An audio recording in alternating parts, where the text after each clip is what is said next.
তুমি কি মাইনক্রাফট খেলতে পারবে শুধু একদম ফাঁকা দুনিয়ায়? গাছ নেই, ব্লক নেই, আর কোনো গেটও নেই। এখন আমার কাছে আক্ষরিক অর্থে শুধু একটা পানির ঘনক আর একটা মাছ ধরার ছিপ আছে। আর এই সিম্পল জিনিসগুলো ব্যবহার করে আমাকে দুনিয়া বানাতে হবে, দরকারি জিনিসপত্র জোগাড় করতে হবে, আর ড্রাগন মারতে হবে। তাহলে আমি এই অসম্ভব কাজটা করতে পারবো। ভিডিওটা শেষ পর্যন্ত দেখুন।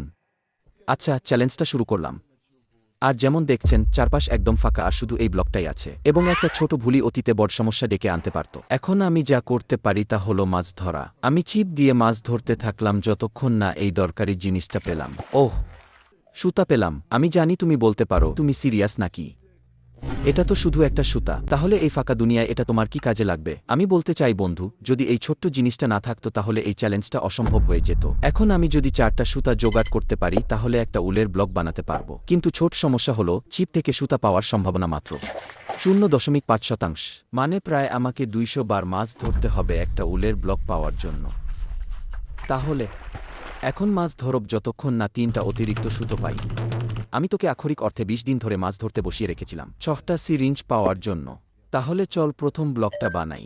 আমি জানি শুরু থেকেই তোমাদের একটা প্রশ্ন আছে, আমি কিভাবে উলের ব্লক বসাবো? কারণ মাইনক্রাফটে তুমি সরাসরি পানির উপর ব্লক বসাতে পারো না। তোমাকে আরেকটা ব্লক রাখতে হবে যেটার উপর বানাতে পারবে। এটা মানে চ্যালেঞ্জটা অসম্ভব।